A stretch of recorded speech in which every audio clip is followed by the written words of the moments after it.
Bonjour à tous et à toutes, et aujourd'hui je vais vous présenter l'équipement qu'il faut mettre sur le Sturmgepäck, donc le sac d'assaut de l'armée allemande, apparu vers 1939-1940, et on peut l'utiliser pour la campagne de France.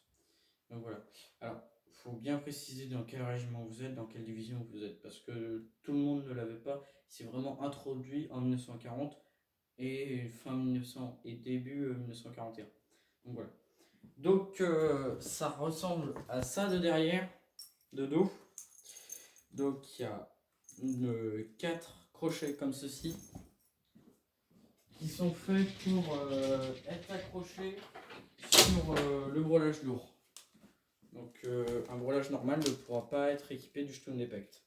Par contre le brelage lourd c'est car regardez, il y a les encoches et derrière aussi. Donc voilà. Donc déjà, impérativement, si vous voulez l'avoir, le Sturmgepäck dans votre dos, il faut avoir un brelage lourd. Si vous ne l'avez pas, c'est mort. Ensuite, alors moi, comme j'aime bien dormir tout seul, normalement j'ai 4 Zelsban, donc 4 tentes comme ça, que je ne déplierai pas parce que c'est une chiant lit à défaire, enfin à refaire.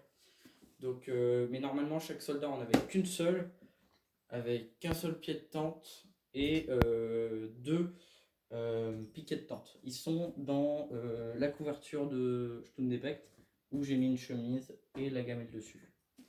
Donc voilà. Mais normalement j'en ai 4, sans celui-là. Donc j'en ai 3 mais inclus celui-là. Donc voilà. Enfin, si je me fais bien comprendre. De la ficelle, parce que c'est important d'en avoir, surtout quand on a une tente.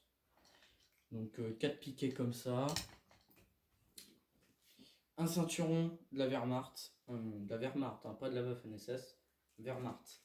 Donc en cuir, donc ça c'est mon ceinturon de sortie, c'est-à-dire que je l'utiliserai pas au combat, ou alors si mon autre ceinturon qui est sur mon équipement de combat est pété, au moins j'aurai celui-là.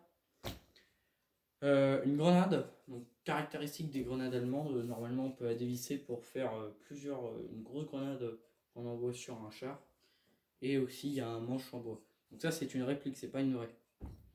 Et le masque à gaz, le porte-masque à gaz M31. Donc historiquement, certains soldats de l'armée allemande mettaient non pas leur masque à gaz, le retiraient, mais par contre ils préféraient mettre une couette. Donc j'ai mis une couette à l'intérieur, je vais vous montrer. Voilà. La couette elle est enroulée, elle est toute bien au chaud, prête à sortir pour la nuit si on a froid. Voilà. Voilà.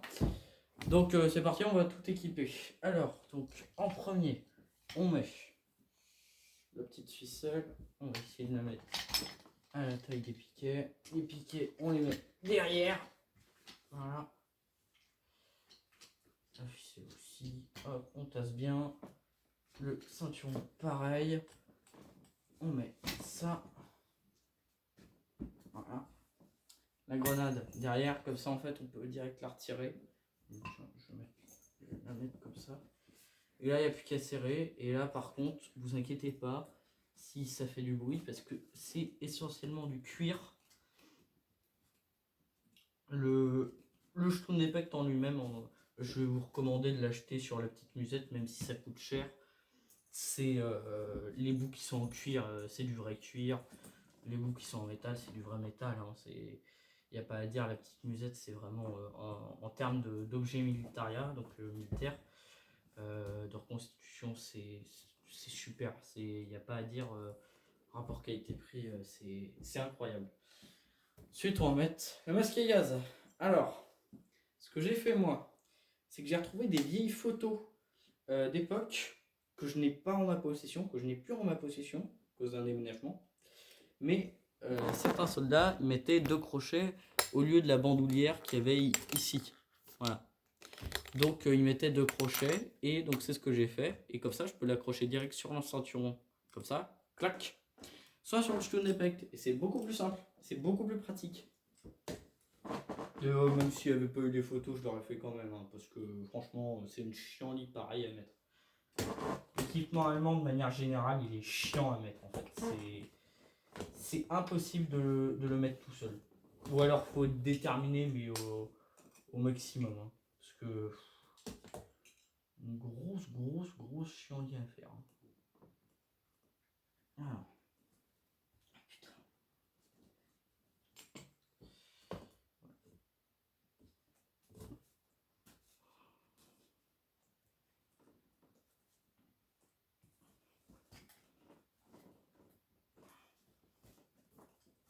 Voilà. Là, normalement, c'est bien mis. Là, quand on le lève, ça tombe. Voilà. Voilà, bah ça tombe. C'est comme ça. Hein, c'est pas toujours pratique. Pareil. Ça, normalement, ça se fixe bien. Hein. Mais bon. Aujourd'hui, ça veut pas se fixer. Hein. C'est comme ça, hein, copain. Hein, c'est le jeu, ma poussette. Voilà. Là, normalement, ça devrait tenir. Voilà. Donc, c'est assez lourd.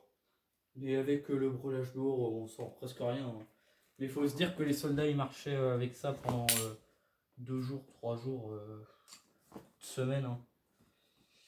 Et le moral à l'époque n'était pas le même qu'aujourd'hui. Hein. Donc voilà, donc j'espère que vous avez apprécié cette vidéo. Pour ceux qui ne me connaissent pas, bah, je m'appelle Axel, je suis un jeune passionné d'histoire. Je fais pas que de l'allemand, je fais aussi du guerre du Vietnam, guerre du Golfe, bientôt commando Kiefer. Donc si vous voulez, je fais aussi du mode F1, donc les tenues du service militaire français, et, du gendarme des années 80 et 70.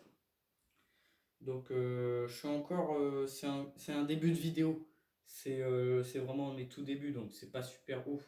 Mais si vous avez des conseils à me donner, ou même si vous avez des photos à me montrer pour me contredire, parce que c'est très bien de me contredire, c'est parfait, mais il faut me montrer une photo. Comme le dit Neo035, c'est pas parce qu'il y a une photo que en gros ça a été fait à un moment ou pas du tout. Donc voilà. Donc j'espère que vous avez vraiment apprécié cette vidéo. Moi j'ai passé pas trop de temps à la préparer parce que c'est assez simple. Je tourne avec un téléphone et je vais commencer peut-être soit à investir en objet militaria et avoir un peu plus de volonté à faire ces vidéos, soit je vais arrêter. Voilà. Donc moi je vous dis à une prochaine fois. N'hésitez pas à mettre un like, partager, mettre un commentaire. Et j'espère qu'il y aura des vidéos, des youtubeurs ou des jeunes passionnés d'histoire comme moi qui seront intéressés par ce genre de vidéos, qui mettront un joli commentaire. Allez, salut!